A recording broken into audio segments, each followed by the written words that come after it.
HTML-ഉം CSS-ഉം ജാവാസ്ക്രിപ്റ്റും പഠിച്ചതിന് ശേഷം റിയാക്ട് പോലെ ഒരു ലൈബ്രറി പഠിക്കുക. റിയാക്ട് പഠിക്കുന്നതിലൂടെ നിങ്ങൾക്ക് കോംപ്ലക്സ് ആയ യൂസർ ഇന്റർഫേസസ് ബെറ്റർ ആയിട്ടും എഫിഷ്യൻ്റ് ആയിട്ടും ഡെവലപ്പ് ചെയ്യാൻ സാധിക്കും. ആദ്യം റിയാക്ടിന്റെ ബേസിക്സ് പഠിക്കുക. എങ്ങനെ ഒരു റിയാക്ട് ആപ്ലിക്കേഷൻ ക്രിയേറ്റ് ചെയ്യാം. പിന്നെ React components, reusable block of കോഡിനെയാണ് കമ്പോണൻസ് കൊണ്ട് മീൻ ചെയ്യുന്നത്. നമുക്ക് റിയാക്ടിൽ മെയിൻലി 2 ടൈപ്സ് ഓഫ് കമ്പോണൻസ് ഉണ്ട്, ഫങ്ഷണൽ കമ്പോണൻസും ക്ലാസ് കമ്പോണൻസും. ഫങ്ഷണൽ കമ്പോണൻസ് ആണ് ഏറ്റവും ലേറ്റസ്റ്റ് ആയിട്ടുള്ളത്. എല്ലാവരും ഇപ്പോൾ കൂടുതലും ഫങ്ഷണൽ കമ്പോണൻസ് ആണ് യൂസ് ചെയ്യാറ്. എന്നാലും നിങ്ങൾ ക്ലാസ് കമ്പോണൻസും അറിഞ്ഞിരിക്കണം.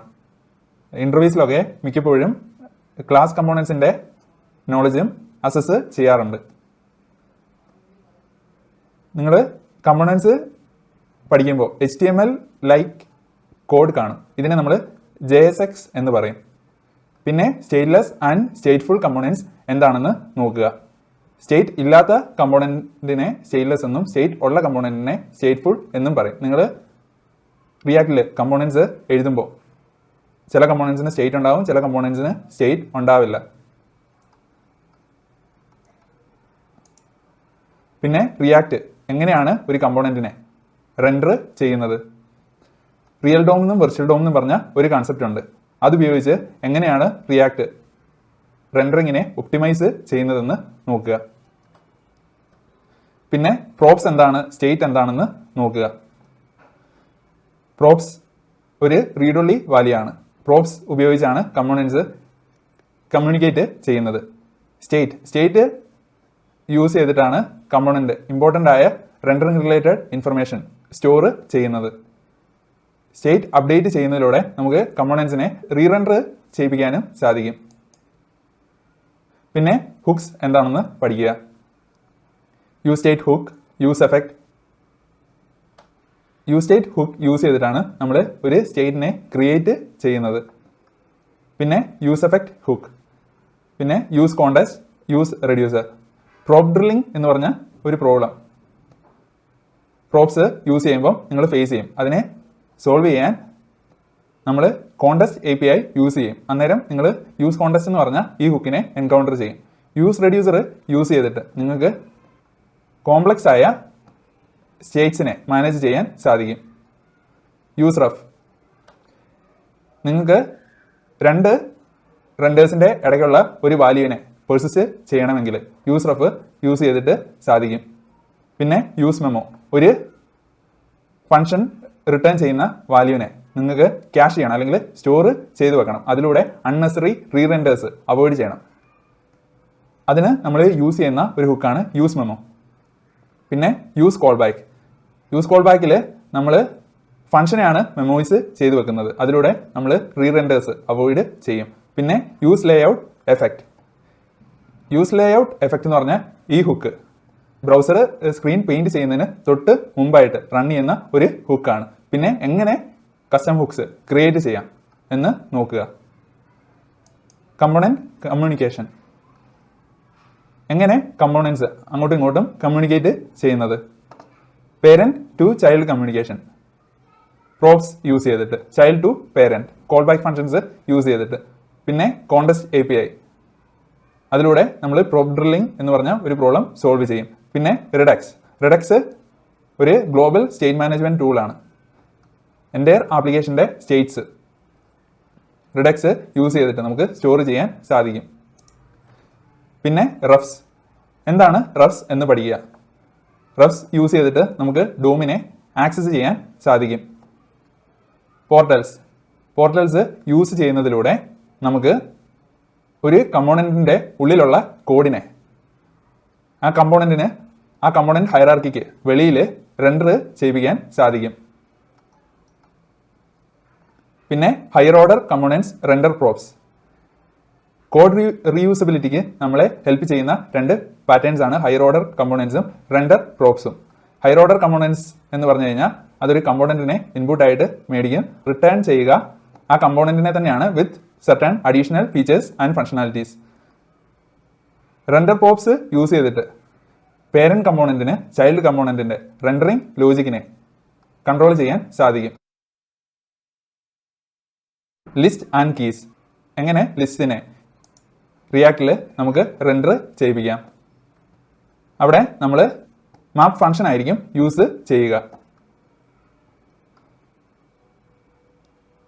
ലിസ്റ്റ് നമ്മൾ പഠിക്കുമ്പോൾ കീസ് എന്ന് പറഞ്ഞ ആട്രിബ്യൂട്ടിനെ പരിചയപ്പെടും.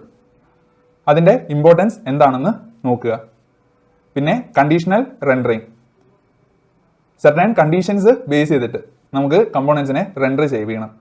അതിന് നമ്മൾ ഇഫ് യൂസ് ചെയ്യാറുണ്ട്, പിന്നെ ആൻഡ് ഓപ്പറേറ്റർ യൂസ് ചെയ്യാറുണ്ട്, പിന്നെ കണ്ടീഷണൽ ടെർണറി ഓപ്പറേറ്റർ യൂസ് ചെയ്യാറുണ്ട്. പിന്നെ ഫോംസിനെ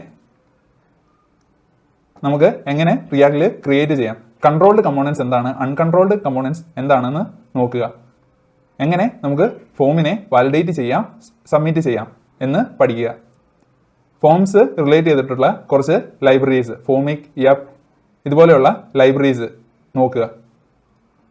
പിന്നെ റിയാക്റ്റിൽ എങ്ങനെയാണ് നമ്മൾ ഇവൻസിനെ ഹാൻഡിൽ ചെയ്യുന്നത് എന്ന് പഠിക്കുക. എങ്ങനെ APIനെ ഇൻ്റഗ്രേറ്റ് ചെയ്യാം. ഫെച്ച്, ആക്സിയോസ് എന്ന് പറഞ്ഞ 2 പാക്കേജസിനെ നമ്മൾ അവിടെ എൻകൗണ്ടർ ചെയ്യും.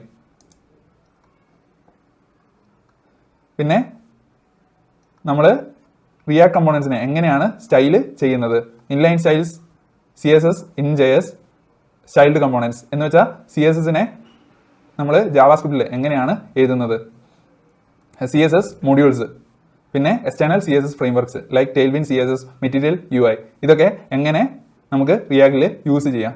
പിന്നെ എറർ ഹാൻഡ്ലിംഗ്, എന്താണ് എറർ ബൗണ്ടറീസ് യൂസ് ചെയ്തിട്ട് നമുക്ക് എറേഴ്സിനെ ക്യാച്ച് ചെയ്തിട്ട് ഒരു ഫാൾ ബാക്ക് UI യൂസറിനെ കാണിച്ചു കൊടുക്കാൻ പറ്റും. പിന്നെ error handling strategies, logging and reporting errors, എങ്ങനെ ഫ്രണ്ട് എൻഡിലെ എറേഴ്സിനെ നമുക്ക് ക്യാപ്ചർ ചെയ്യാം. സെൻട്രി പോലെ ഉള്ള ഒരു ടൂൾ യൂസ് ചെയ്തിട്ട് നമുക്ക് ഫ്രണ്ട് എൻഡിലെ എറേഴ്സിനെ ക്യാപ്ചർ ചെയ്യാം. എലാസ്റ്റിക് റം എന്ന് പറഞ്ഞ ടൂള് യൂസ് ചെയ്തിട്ട് നമുക്ക് യൂസർ എക്സ്പീരിയൻസ് മോണിറ്റർ ചെയ്യാം, അത് ഇംപ്രൂവ് ചെയ്യാം. റൂട്ടിങ്ങിൽ നമ്മൾ റിയാക്ട് റൂട്ടറിനെ പരിചയപ്പെടും. പിന്നെ nested routes and route parameters, എങ്ങനെ റൂട്ടിലെ പാരാമീറ്റേഴ്സിനെ നമുക്ക് ആക്സസ് ചെയ്യാൻ പറ്റും. പിന്നെ പ്രോഗ്രാമാറ്റിക് നാവിഗേഷൻ, എങ്ങനെ ഒരു ബട്ടണിൽ ക്ലിക്ക് ചെയ്യുമ്പോൾ വേറൊരു പേജിലോട്ട് നാവിഗേറ്റ് ചെയ്യാം. പിന്നെ റൂട്ട് ഗാർഡ്സ് ആൻഡ് ഓതന്റിക്കേഷൻ, എങ്ങനെ സർട്ടൻ റൂട്ട്സിനെ നമുക്ക് പ്രൊട്ടക്റ്റ് ചെയ്യാം. Optimizations, code splitting and lazy loading, കോഡ് സ്പ്ലിറ്റിങ്ങും ലേസി ലോഡിങ്ങും യൂസ് ചെയ്തിട്ട് നമുക്ക് ഒരു കമ്പോണൻറ്റിനെ ആവശ്യമുള്ള സമയത്ത് മാത്രം റെൻഡർ ചെയ്യിപ്പിക്കാം. പിന്നെ memoization, use callback use മെമ്മോയും.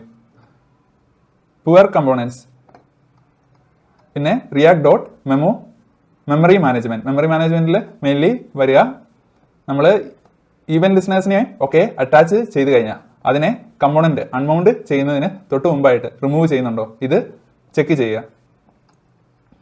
പിന്നെ light house and page speed insights പോലെയുള്ള ടൂൾസ് യൂസ് ചെയ്തിട്ട് വെബ്സൈറ്റിൻ്റെ പെർഫോമൻസ് ഇംപ്രൂവ് ചെയ്യുക. പിന്നെ ടെസ്റ്റിങ്ങിൽ മെയിൻലി യൂണിറ്റ് ടെസ്റ്റിംഗ് എന്താണെന്ന് നോക്കുക. അന്നേരം നമ്മൾ ജസ്റ്റ് എന്ന് പറഞ്ഞ ഒരു ടൂള് പരിചയപ്പെടും. പിന്നെ ഇൻ്റഗ്രേഷൻ ടെസ്റ്റിംഗ്, അവിടെ റിയാക്ട് ടെസ്റ്റിംഗ് ലൈബ്രറി എന്ന് പറഞ്ഞ ഒരു ടൂളിനെ പരിചയപ്പെടും. എങ്ങനെ കമ്പോണൻസിനെ മോക്ക് ചെയ്യാം. പിന്നെ സ്നാപ്ഷോട്ട് ടെസ്റ്റിംഗ്, സൈപ്രസ് പോലെയുള്ള ഒരു ടൂള് യൂസ് ചെയ്തിട്ട് എങ്ങനെ നമുക്ക് എൻഡ് ടു എൻഡ് ടെസ്റ്റിംഗ് ചെയ്യാം. പിന്നെ സ്റ്റോറി ബുക്ക് യൂസ് ചെയ്തിട്ട് നമുക്ക് എങ്ങനെ കമ്പോണൻസിനെ ഡോക്യുമെന്റ് ചെയ്യാം. Component organisation best practices, component organisation and file structure, എങ്ങനെ നമ്മൾ കമ്പോണൻസിനെ നമ്മുടെ പ്രൊജക്റ്റിൽ ഓർഗനൈസ് ചെയ്തു, ഫയൽ സ്ട്രക്ചർ എങ്ങനെ മെയിൻറ്റെയിൻ ചെയ്തു, നമ്മൾ പ്രോപ്പർ ആയിട്ടുള്ള നെയിമിംഗ് കൺവെൻഷൻസ് ആണോ ഫോളോ ചെയ്യുന്നത് എന്ന് നോക്കുക.